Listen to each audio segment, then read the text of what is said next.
Hi everyone, for today's video we're going to do an unboxing and review on this Blackview Color 8 unlocked smartphone. So it's unlocked meaning that it will work with any GSM provider such as AT&T, T-Mobile, and many MVNO operator like Mint, Metro PCS, Tello, Helio Mobile, and more. We will talk about its features and we will test the basic functions of this phone. So if you're looking to buying this phone, make sure to watch the whole video. Let's open this box and see what's inside. If this is your first time watching one of my videos, I'd really appreciate it if you could support my channel by subscribing. And if you find this video helpful, don't forget to hit the like button and drop a comment below. Your engagement really helps more people discover this content. Inside your box, you'll find a phone with a case already built into it. You'll have your screen protector. You have a USB-C cable. You have a USB charging adapter. And this charging adapter can output up to 12 volt, 18 watts power. So you should be able to charge your phone quickly. And here you'll have your user manual. At the back, you'll find your SIM tray eject pin. The sticker on the screen shows a quick spec on your phone. So you'll see that you have a 6.75 HD in-cell display. You have an 8GB physical plus another 8GB virtual memory. So that's a total of 16GB of memory. And this thing comes with a 256GB of storage. You have 6000 milliamp hour battery, an 8 megapixel front camera, and a 50 megapixel rear camera. So let's go ahead and remove this sticker. And the phone looks really nice. And let me go ahead and remove this case as well, so we can see how the phone actually looks like.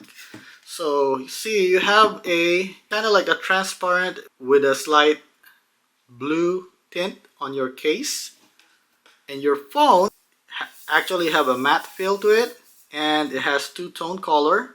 And I just mentioned earlier, this thing comes with a 6.75 inch HD display. So that's 6.75 inch from this to this, measured diagonally. And the screen also have a 90 Hz refresh rate, and it has a cutting edge electroplating to ensure that it stays clean of fingerprint. So right now, if you touch your screen, it's fingerprint resistant.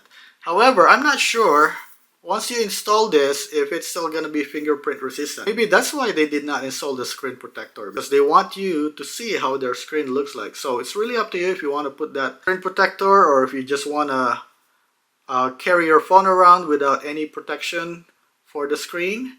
At the bottom of your phone, you'll have your speaker. You have your USB-C charging port that is capable of 18 watts fast charging. You have your microphone here, and you have your headphone jack right here.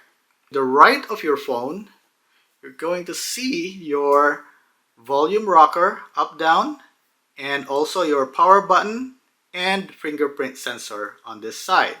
To the back of your phone, you're going to see your camera. So you have your flash here, and you have a 50 megapixel Samsung ISOCELL lens, and you have a 2 megapixel depth sensor camera. This is going to give you that blurred effect when you're taking your portrait shots. On this side right here, all you have is your SIM tray. So there's nothing really on the top. And in the front, this is very small right here, but this is an 8 megapixel camera with Samsung ISOCELL 4H7 lens. I have not changed anything here. This is the default wallpaper. You can scroll up and see all the apps that I have from my other phone that is sold here. And if you scroll to the left, these are all the apps that it comes with. The one here is the one that I just installed. And if you look here, you have workspaces, easy share, kid mode, and focus mode. So let me show you this. If you go to your workspace, you can actually change what apps you want to show from your personal and from your workspace. So I noticed that when you click on those stuff that it takes a while to show all the apps. From what I've read, this will take a couple of days to actually become more efficient in showing all this. And then another app that they have is Easy Share. So the Easy Share is similar to the iPhone AirDrop. If you have another device that supports this, you can just do a send, and then you can select the phone and send that file to the other phone. The kid mode, if you have small kids that sometimes play with your phone, then you may want to always put it on kid mode so that nobody else can access your other apps. So here you can actually put a password. So let me go ahead and put my password. And you can see it populates with all the apps that I want my kid to be able to play. And here I can exit the child mode. And I say okay, then you'll have to enter your password again. And it's going to exit from that mode. And this is the one that you might be able to use, the focus mode. So the focus mode will let you set up different apps at certain period of time. So if I am working right now, let's say I can click on my work and I can say I'm at work right now. I don't want to be bothered for the next 90 minutes. And while I'm at work, this is the only apps that I'll be able to access. So when I start that, you're not going to get any notification from your Facebook and your social media. So you'll be able to focus on your works. If you want to get off from this mode, just hold and close it. There you go. And then say close.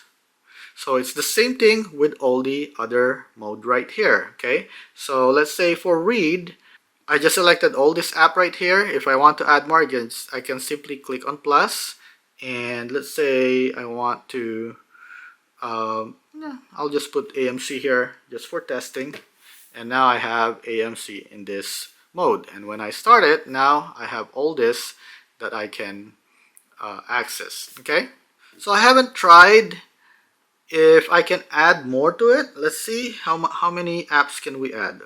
Okay, so it looks like I can only add up to 9 apps. See that? It won't let me add anymore. Okay, so how would that look like is,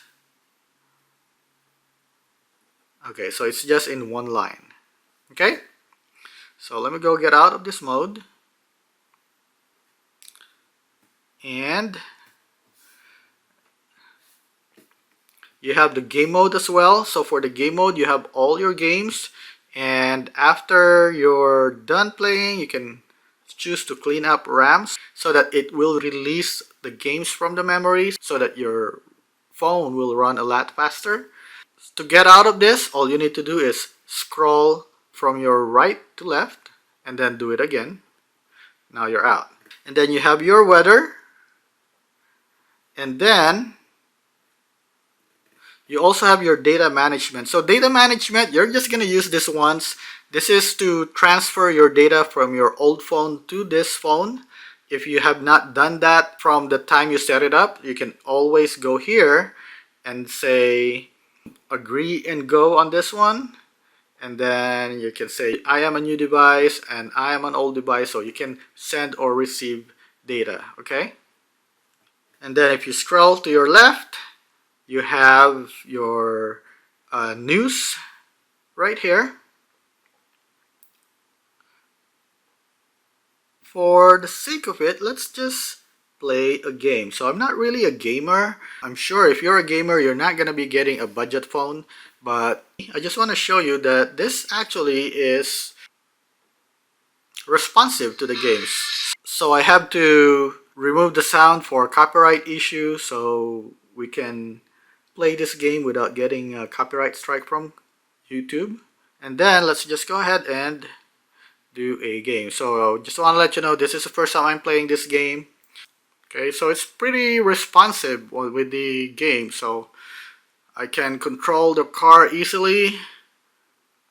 See that? And I can brake.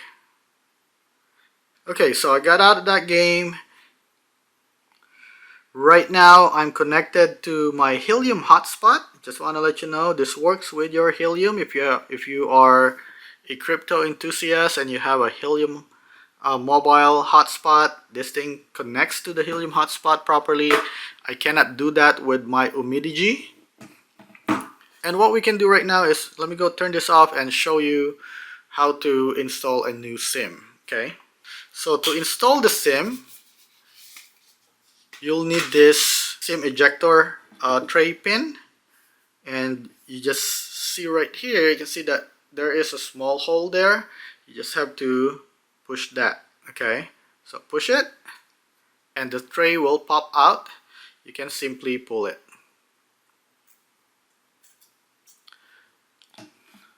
Okay, and you can see right now, the good thing about this is it comes with 3 trays, so you can do 2 SIM trays and your micro SD card, so you can add more storage for your phone. Install the SIM. I'm just gonna put it right here and it fits properly, and I'm just gonna go push it back in.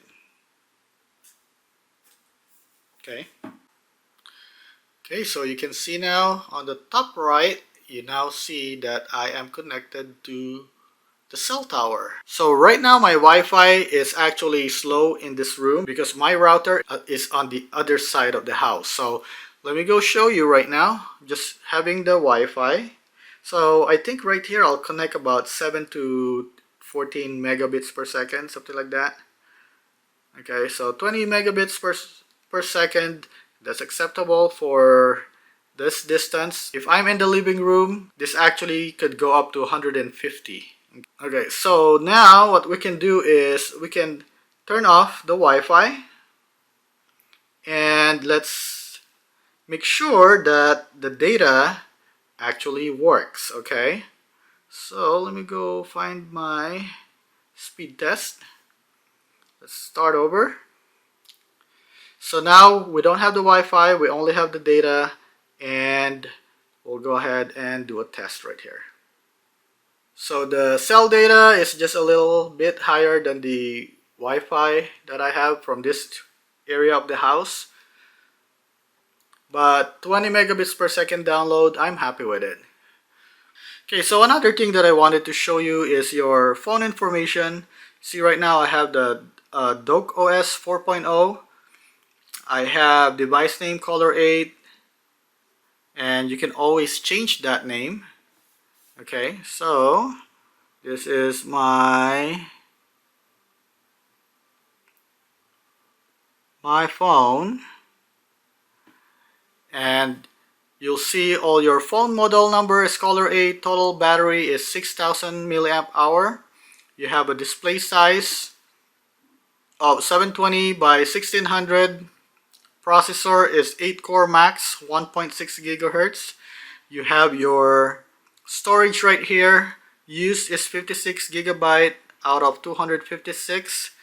And your RAM right now, this is default to 8 gigabyte plus 3 gigabyte. So right here, you can select how much you want to add into your memory. You can see right now you can go up to 8 gigabyte.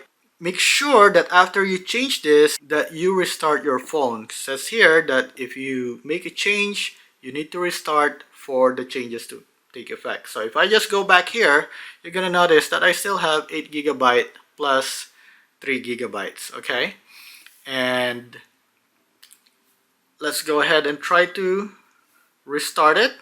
After the restart, you can see now that it says 8 gigabyte plus 8 gigabytes. So now I have 8 gigabyte of physical memory and 8 gigabyte of virtual memory for a total of 16 gigabyte RAM. This should help in loading apps faster if you have a lot of apps in your system.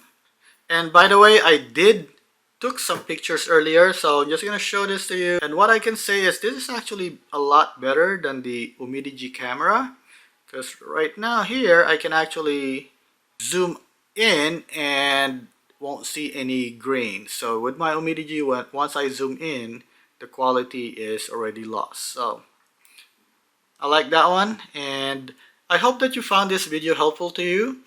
If it does, please help my channel by clicking the like and the subscribe button.